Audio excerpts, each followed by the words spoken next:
ปิดเสียงไว้ทำไมมันคนในเฮ้านี่เด้แต่เก่ามันบ่แม่นคนนอกเลย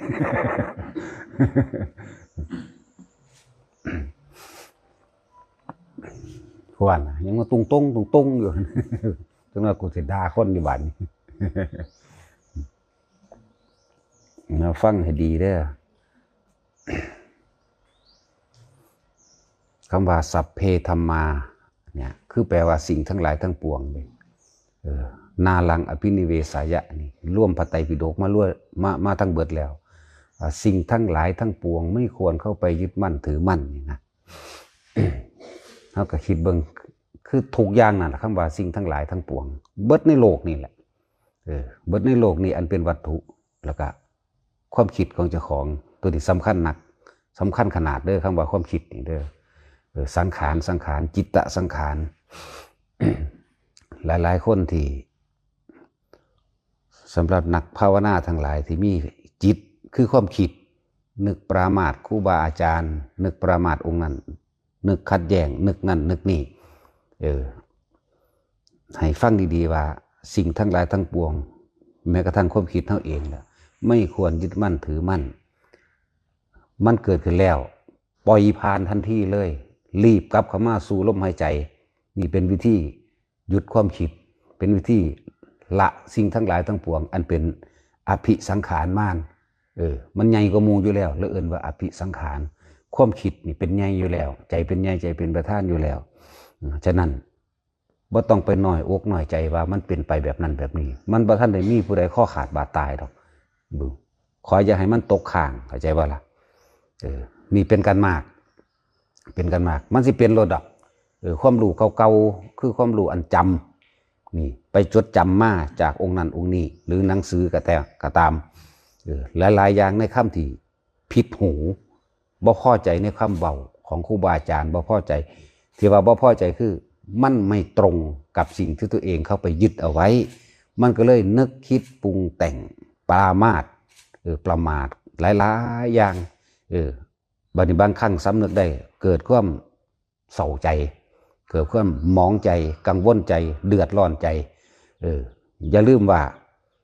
ให้ฟังคำว่าสิ่งทั้งหลายทั้งปวงไม่ควรเข้าไปยึดมั่นถือมันรีบละเลยนั่นมันเป็นอกุศลแล้วกลับเข้ามาสู่ลมหายใจพับโหลดมันหายเองละนี่บ่แม่นไปละโดยการคิดเด้นั่นคือมันบ่ละมันเกิดแล้วจริงๆมันผ่านไปแล้วแต่ว่าเฮาบ่ยอมให้มันผ่านความคิดนี่เฮาไปดึงมันมาไว้เห็นบ่ดึงมาไว้ว่าตัวเองสำนึกผิดสำนึกนิดนึงแล้วทิ่มทันทีโลดแล้วกลับมาอยู่กับลมเด้อนี่แหละเป็นกันมากอยู่ดิแนวมื้อนี้เป็นหลายทุกหม่องนะทุกคนก่อนที่ผ่านเข้ามาได้เพราะว่ามันรู้บ่ทั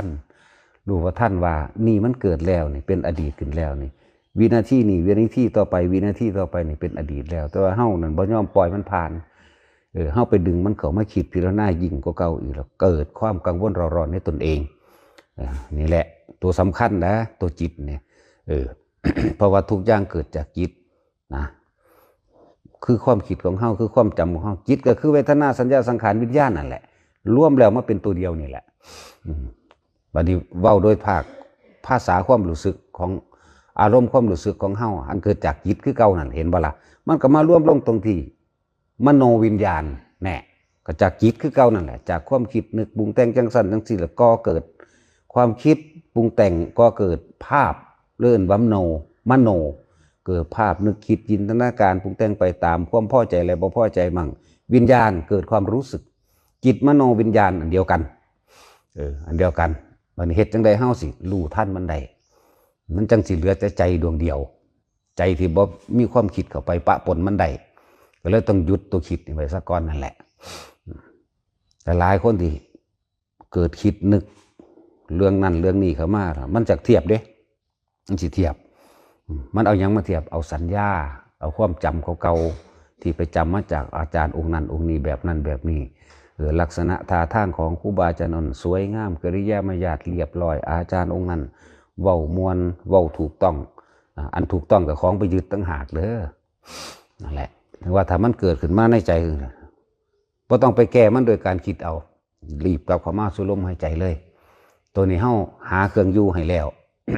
เกิดยัง ขึ้นกระสร้างที่บอกว่าเกิดยังขึ้นก็ตามนี่ทั้งบ่เข้าใจรีบกลับเข้ามาล่มทำล่มให้มากเฮ็ดล่มเกิดขึ้นแล้วก็เอาความรู้สึกคืออาการปิติเกิดระหว่างกลางหน้าผากเข้ามาเป็นเครื่องป้องยืนยันเครื่องยืนยันว่าอารมณ์มันบ่เกิดในตอนอารมณ์มันสิบ่เกิด ก็ความคิดมันบ่ไปความคิดมันอยู่กับลมความคิดมันรู้อยู่กับลมเข้ารู้อยู่กับลมออกนะจิตกับผู้รู้กันเดียวกันนั่นแหละมันก็รู้อยู่กับลมเข้ารู้กับลมออกรู้กับลมเข้าลมออกอยู่เรื่อยๆอาการปิติที่เฮาเอามาไว้กลางหน้าผากนั่นแหละเป็นตัวประกันตัวเองว่าพบเกิดขึ้นไม่ได้เฮ็ดอยู่แค่นั้นวิธีละสัญญาอันเกิดจากปรุงแต่งสัญญาเกิดกิจฟุ้งซ่านทรมานเผาเจ้าของเด้จะไปปรุงแต่งต่อโดยการว่าได้พิษแล้วได้พาหยุดกลับเข้ามาล่มโหลดคือเฮาต้องบ่คิดเด้มันจังสิเศร้าได้ถ้ายังคิดเอาแบบนั้นแบบนี้ไม่เข้าเด้ไม่ตัวเองอ่ะนะอารมณ์มันร้อนเข้าเกิดกระวนกระวายอยู่บ่ได้ฮ้อนห้นดินล้นเข้าไปเด้และทุกอย่างเกิดจากจิตถ้าจะหยุดก็หยุดที่จิตคือความคิดนั่นแหละมันรู้ว่าท่านความคิดที่มันคิดออกไปรีบกลับเข้ามาในลมหายใจโหลดสิ่งทั้งหลายทั้งปวงก็เกิดจากจิตเท่าเองความคิดเท่าเองไปปรุงไปแต่งเป็นหนึ่งจิตจินตนาการในความอยากได้อยากดีอยากมีอยากเป็นเห็นป่ะได้ดีมีเป็นสรุปยอดให้ว่าสิ่งทั้งหลายทั้งปวงนั้นก็เป็น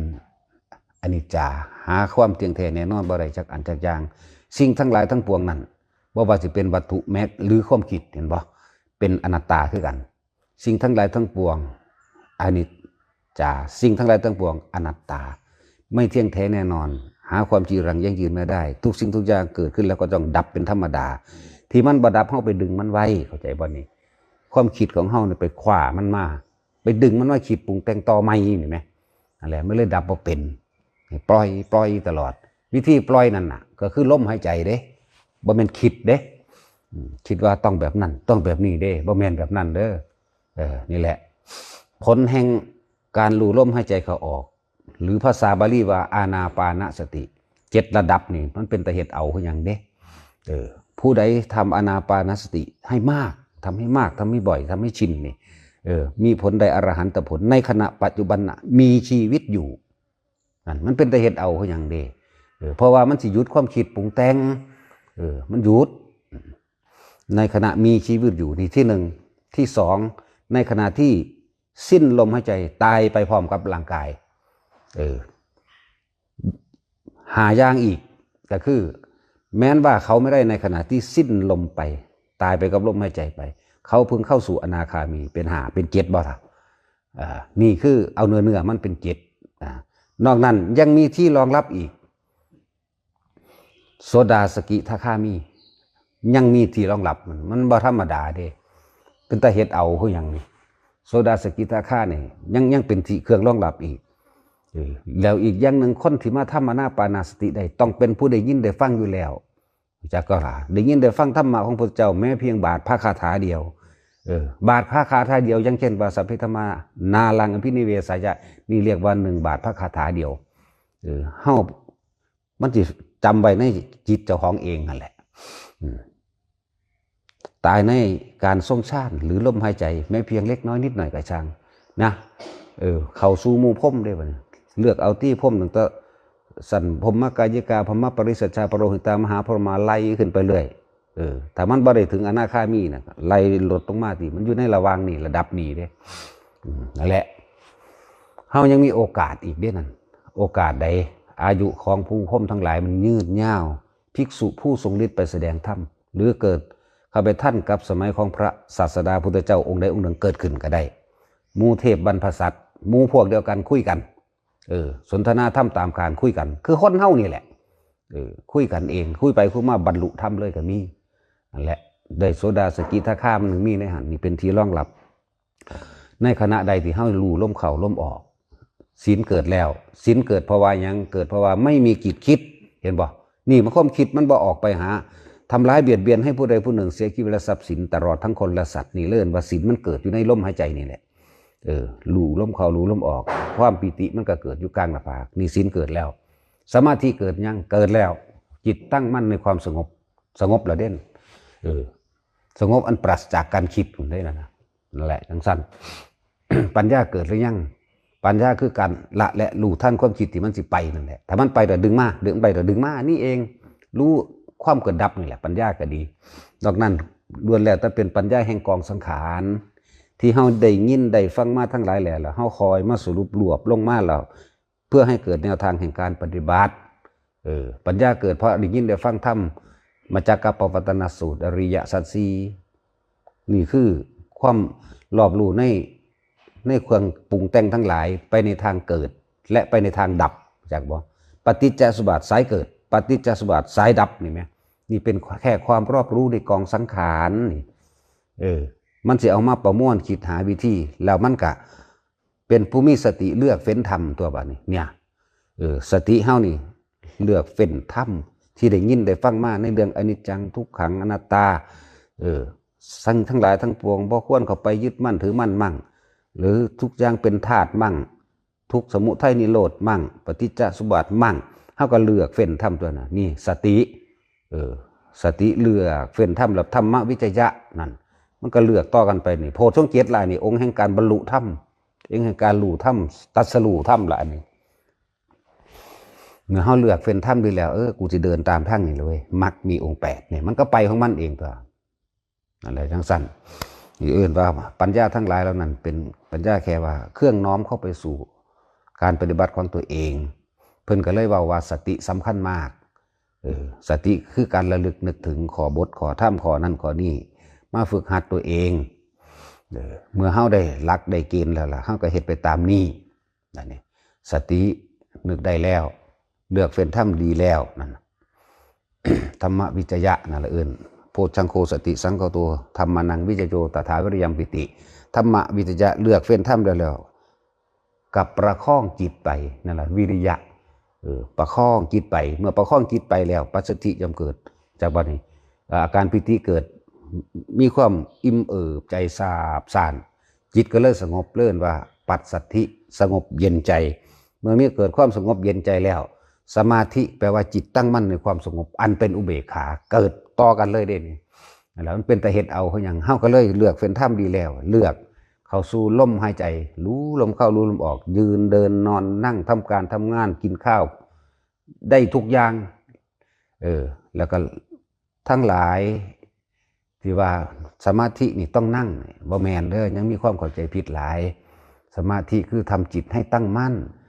คำว่าทำจิตคือรวบรวมความคิดไม่ให้คิดออกนั่นเองรวบรวมบ่ให้คิดออกให้มันมีอยู่อันเดียวคือเอามันมาแนบกับลมเข้าลมออกมั่งอยู่กับอุณาโลมปิติมั่งเห็นอยู่แค่นี้แล้วหลายๆอย่างที่มันเกิดขึ้นในขณะที่เกิดความสงบแล้วในระดับหนึ่งอุปจารสมาธิเมื่อมีสิ่งใดสิ่งเกิดขึ้นแม้ความคิดก็เป็นอุปจาระจากว่าละ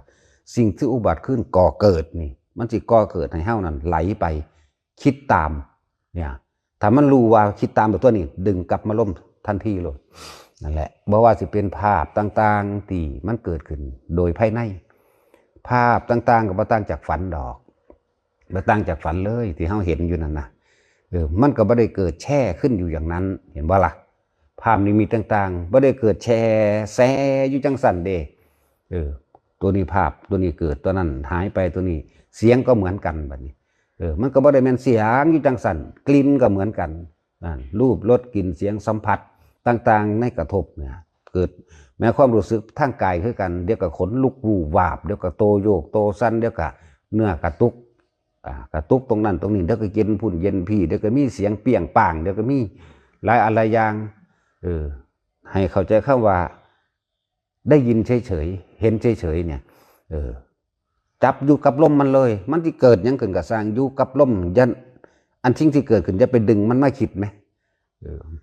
คนเฮาแม้กระทั่งความฝันก็ยังดึงมาคิดเด้ว่าเป็นจริงเป็นจังเกิดอารมณ์ได้บัดนี้นั่นแหละบ่จริงจากอย่างในโลกนี้บ่มีสิ่งใดมีอยู่จริงอะไรทั้งว่าแต่ละคนให้เขาถึงใจเจ้าของนั่นแหละถึงความคิดเจ้าของนั่นแหละคนเฮามันทุกข์เพราะว่าความคิดมันไม่ได้ทุกข์เพราะว่าแนวอื่นดอก ความคิดย่อมก่อเกิดอารมณ์อารมณ์เป็นตัวภพนี่เฮ็ดจังใดหันสิบ่เกิดอารมณ์ใดนี่ก็เลยต้องเอาความคิดนี่มาลู่อยู่กับลมเข้าออกจิตนั่นแหละความคิดนั่นแหละลู่อยู่ลมเข้าลู่ลมออกอาการนั้นอาการนี้เกิดกระสักแต่ว่าลู่ไปเฉยๆหรือสิเห็นนิมิตต่างๆบ่ว่านิมิตนอกๆคือเฮาเห็นกันทีเดียวนี้แหมเห็นผู้ใดย่างไปย่างมาก็บ่คิดนำแหมมันย่างไปหยังหนอเขาพากันเฮ็ดหยังหนอนี่ก็บ่คิดนำแหมอยู่แค่อยู่กับลมเข้าออกนี่แหมเสียงอีหยังวิเวกวากๆมากก็สั่งเขาเฮ็ดหยังหนอเสียงหยังหนอก็บ่ได้คิดแหมนี่แหมจังว่ามันบ่ได้ยากจักเม็ดจังว่าอยู่แต่กับลมนั่นแหละยืนเดินนั่งนอนพวกเฮ็ดผักเฮ็ดหยังอยู่ก็เฮ็ดไปพวกโหดต้นไม้ก็เฮ็ดไปเฮ็ดหยังเฮ็ดลมนี่เด้ทำงานกับความว่างเข้าใจบ่นี่หดน้ำสวนหรือขุดสวนอยู่สุขเฮ็ดกับความว่างว่างจากจิตได้บ่แม่นว่างจากอย่างอื่นเนี่ยว่างจากสิ่งที่มันเข้ามากระทบกระทั่งว่างแบบนั้นฝึกหัดเอาเด้ออยู่แค่ลมนั่นแหละอานาปานสตินั่นน่ะที่เพิ่นเว้าไว้นะโดยย่นย่อนั่นน่ะ7อย่างนั่นแหละผลของมันอรหันต์ในขณะปัจจุบันมีชีวิตอยู่นะเรื่องว่าทิฏฐธรรมเนี่ยเฮาบ่เข้าใจดอกบาลีนั่นน่ะมีผู้ใดมาใส่ใจขนาดนั้นดอกแม้แต่ภิกษุสงฆ์ผู้บวชเข้ามาเนี่ยยังบ่ได้ปานนั้นล่ะนอกจากนักปฏิบัติที่จ่อเอาเขาจริงๆเด้กว่าสิผ่านพ้นกว่าสิปล่อยกว่าสิถิ่มเบิดทุกสิ่งทุกอย่างได้มันบ่แห้งเด้ค้นหาเห็นบ่เลือกเฟ้นถ้ำค้นหาในพระไตรปิฎกค้นหานำครูบาอาจารย์ประวัติครูบาอาจารย์แต่ละองค์มีเท่าใดสัตว์ให้เบิดเลยเริ่มต้นแต่พุทธกาลพุ่นมาโลดองค์นั้นพระนาคเสนบ่พระมิรินแน่พระหยังแนะนำเข้าไปหาทางนอกแล้วบ่เห็นแต่ว่าก็อาศัยภายนอกนั่นแหละเขาเจ้าให้เนื้อยะมาล่ะค่อยๆเบิ่งในสุดท้ายแล้วมันก็สรุปเรื่องกูต้องหาในโตนั่นกลับเข้ามาล่มเลยกูต้องหาในโตหานอกโตบ่ได้นั่นแหละจังว่าก็มีความสำคัญอยู่เด้อปริยัติเป็นเหตุให้เกิดการปฏิบัติเมื่อปฏิบัติแล้วก็เป็นเหตุให้รู้ผลปฏิเวทนั่นเองรู้ผลในตัวเองนั่นแหละถ้าจังว่าโดยทั้งเบิดแล้ววันนี้หาทั้งนอกมันบ่เห็นแกว่าก็ต้องอาศัยกันได้ยินได้ฟังมาก่อนตะกี้เขาเจ้าปฏิบัติมามากคือกันเด้ก่อนพระพุทธเจ้าเฮาเกิดก่อนพระพุทธเจ้าเฮาสิตรัสรู้อีกหมู่ฤาษีชีไพโอ้ยเป็นพันเป็นเท่าใดเป็นสำนักอยู่เด้แต่ว่าเขาเจ้ามีความสงบเต็มที่แล้วขาดความเห็นตัวเดียวเห็นใดเห็นอนิจจังเห็นอนัตตาบ่เห็นอนิจจังอนัตตาเลยเข้าไปยึดมันยึดในความสงบแบบอัตตาตัวตนสงบแบบนิ่งอยู่ไผก็มาก่อกวนกูบ่ได้เนี่ยเลื่อนว่าสงบแบบมีตัวตนพวกนี้แต่พวกเขามันสงบแบบบ่มีตัวตนสงบทั้งที่วุ่นวายสงบทั้งที่เสียงอึกกระทึกคือโคมนั่นแหละสงบจนทั้งที่บลุมตุ่มต่ำนะแต่ว่าเฮาไม่คิดไม่นึกไม่รู้สึกนั่นแหละมันก็เลยสงบท่ามกลางความวุ่นวายของโลกแต่ในจิตของเฮาว่างเปล่าบ่ดึงความนั่นเข้ามาบ่ดึงสิ่งที่เห็นที่ได้ยินรูปรสกลิ่นเสียงบ่ดึงเข้ามาตาเห็นหยังก็บ่ดึงเข้ามาบ่ว่านอกบ่ว่าในแม้ภาพฝันหูได้ยินเสียงก็หยังก็สร้างบ่ดึงเข้ามาคิดนั่นเองบ่ว่านอกบ่ว่าในนะนั่นแหละทุกคนให้เข้ามาหาตัวเองนั่นแหละในโลกนี้เกิดเท่าใดดับเท่านั้นแหละมันมีอีหยังกี่ร่างอย่างอื่นเฮาสิไปแล่นหาความสุขเป็นมาตรฐานแห่งความสุขบ่มีอีหยังมีอยู่จริงความสุขก็บ่มีอยู่จริงความทุกข์ก็บ่มีอยู่จริงมีแต่ความยึดมั่นถือมั่นโดยการคิดปรุงแต่งเอาเองแล้วก็เกิดอารมณ์แล้วก็แสวงหาบ่พอดอกบ่มีทางนี่จะทิ่มให้เบิดเลยนะว่าทุกคนอยู่กับลมหายใจตัวเองมากๆอยู่กับอุณหภูมิอยู่กับความรู้สึกของตัวเองแบบมากสติกับสัมปชัญญะให้มันเป็นหนึ่งเดียวกันบ่ว่าสิทำการทำงานยืนเดินนอนนั่งได้ทั้งเบิดเด้แต่ว่าเอาลมนั่นแหละเป็นหนทางสะกอนเนี่ยบันไดอันดีที่สุดแล้วก็ตัวนี้เอาละพ่อ